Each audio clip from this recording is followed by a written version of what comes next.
എന്തിനും അടിസ്ഥാനമായി കൊണ്ടു നടക്കുന്നത് ആധാർ കാർഡാണ്.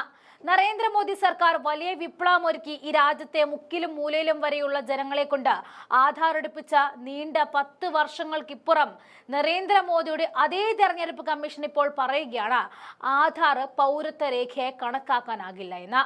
പിന്നെ എന്തിനാണ് ആധാർ എന്നാണ് ചോദ്യം. ആധാർ വന്നതോടെ വോട്ടർ ഐ ഡി വെറും വോട്ട് ചെയ്യാൻ മാത്രമുള്ള ഒരു ഉപകരണമായി മാറി. ഇപ്പോഴത്തെ ആധാറിനും പുല്ലുവില. അപ്പോൾ എന്തിനാണ് ഈ രാജ്യത്ത് ആധാർ എന്ന ചോദ്യം മുൾമുനയിൽ നിൽക്കുമ്പോഴാണ് സുപ്രീം കോടതിയുടെ ഒരു സുപ്രധാന വിധിയും കൂടി ഇതോടൊപ്പം വന്നിരിക്കുന്നത്. പൗരത്വം തെളിയിക്കുന്നതിനുള്ള മതിയായ രേഖയായിട്ട് ആധാർ കാർഡിനെ പരിഗണിക്കാനാകില്ല എന്നാണ് സുപ്രീം കോടതി പറഞ്ഞിരിക്കുന്നത്. ബീഹാറിൽ തീവ്ര വോട്ടർ പട്ടിക പരിഷ്കരണത്തിന് ശേഷം തയ്യാറാക്കിയ വോട്ടർ പട്ടികയിൽ പേര് ഉൾപ്പെടുത്താനായി പൗരത്വം തെളിയിക്കുന്നതിനുള്ള മതിയായ രേഖയായിട്ട് ആധാർ കാർഡ് പരിഗണിക്കാൻ നിർദ്ദേശം നൽകണമെന്നാവശ്യപ്പെട്ട് വിവിധ രാഷ്ട്രീയ കക്ഷികൾ സമർപ്പിച്ച ഹർജി സുപ്രീം കോടതി തള്ളുകയായിരുന്നു.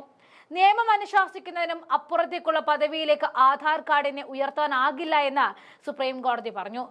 വോട്ടർ പട്ടികയിൽ പേരുൾപ്പെടുത്തുന്നതിനുള്ള തിരിച്ചറിയൽ രേഖയായിട്ടും മറ്റു രേഖകൾക്കൊപ്പം ആധാറിനെ കണക്കാക്കാവുന്നതാണെന്ന് ജസ്റ്റിസുമാരായ സൂര്യകാന്ത്, ജോയ് മല്യ ബാഗ്ചി എന്നിവരടങ്ങിയ ബെഞ്ച് വ്യക്തമാക്കിയത്. കരട് വോട്ടർ പട്ടികയിൽ നിന്നും പുറത്തായ 65 ലക്ഷം പേരുടെ ആധാർ കാർഡ് കോടതി നിർദ്ദേശിച്ചതിന് ശേഷം പട്ടികയിൽ ഉൾപ്പെടുത്തിയതിനാവശ്യമായ മതിയായ രേഖയായി തെരഞ്ഞെടുപ്പ് കമ്മീഷൻ പരിഗണിക്കാൻ തയ്യാറാകുന്നില്ല എന്ന് RJDയുടെ അഭിഭാഷകൻ പ്രശാന്ത് ഭൂഷൺ കോടതിയെ ധരിപ്പിച്ചു.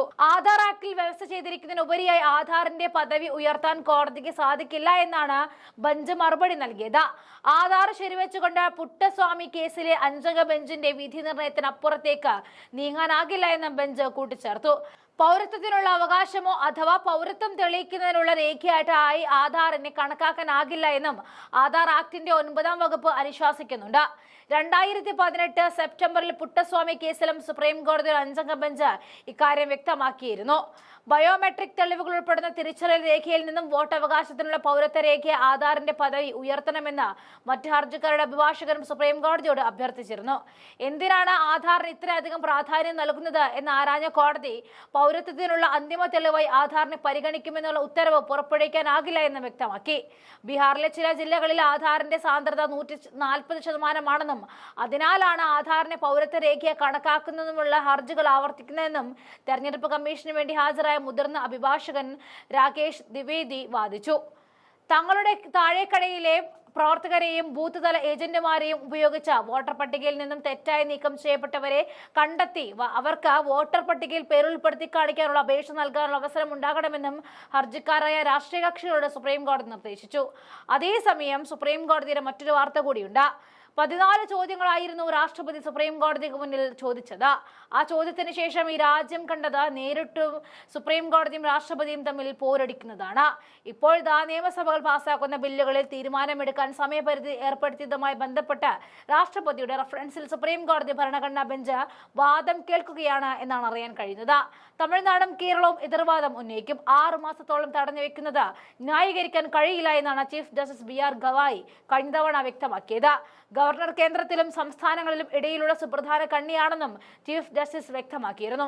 ഒരു ഭരണഘടനാ സ്ഥാപനം ചുമതല നിർവഹിക്കുന്നതില്ലെങ്കിൽ മറ്റൊരു ഭരണഘടനാ സ്ഥാപനത്തിന് നിർദ്ദേശം നൽകാൻ കഴിയില്ല എന്നായിരുന്നു കേന്ദ്ര നിലപാട്. നിയമസഭ പാസാക്കുന്ന ബില്ലുകളിൽ തീരുമാനമെടുക്കുവാൻ ഗവർണർമാർക്കും രാഷ്ട്രപതിക്കും സമയപരിധി നിശ്ചയിച്ച വിധിയുമായി ബന്ധപ്പെട്ട് 14 വിഷയങ്ങളിലായിരുന്നു രാഷ്ട്രപതി ദ്രൗപദി മുർമു സുപ്രീം കോടതിയിൽ നിന്നും വ്യക്തത തേടിയത്. ഭരണഘടനയുടെ 143-ാം വകുപ്പ് പ്രകാരമായിരുന്നു രാഷ്ട്രപതിയുടെ നടപടി.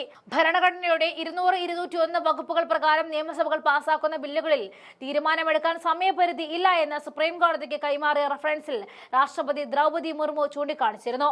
ചീഫ് ജസ്റ്റിസ് BR ഗവായി അധ്യക്ഷനായ 5 അംഗ ഭരണഘടനാ ബെഞ്ചായിരുന്നു രാഷ്ട്രപതിയുടെ റഫറൻസ് പരിഗണിച്ചത്. ചീഫ് ജസ്റ്റിസിന് പുറമെ ജസ്റ്റിസുമാരായ വിക്രം നാഥ്, സൂര്യകാന്ത്, AS ചന്ദുർക്കർ, PS നരസിംഹ എന്നിവരാണ് ബെഞ്ചിലുണ്ടായിരുന്നത്. നേരത്തെ റഫറൻസുമായി ബന്ധപ്പെട്ട അഭിപ്രായം അറിയിക്കാൻ സംസ്ഥാന സർക്കാരുകളോട് കോടതി നിർദ്ദേശിച്ചിരുന്നതാണ്. തുടർന്ന് റഫറൻസ് ഉത്തരം നൽകാതെ മടക്കണമെന്നാവശ്യപ്പെട്ട് കേരളവും കോടതിയിൽ അപേക്ഷ സമർപ്പിച്ചിരുന്നു. രാഷ്ട്രപതിയുടെ റഫറൻസിന് നിയമസാധുതയില്ല എന്നാണ് കേരളത്തിന്റെ വാദം.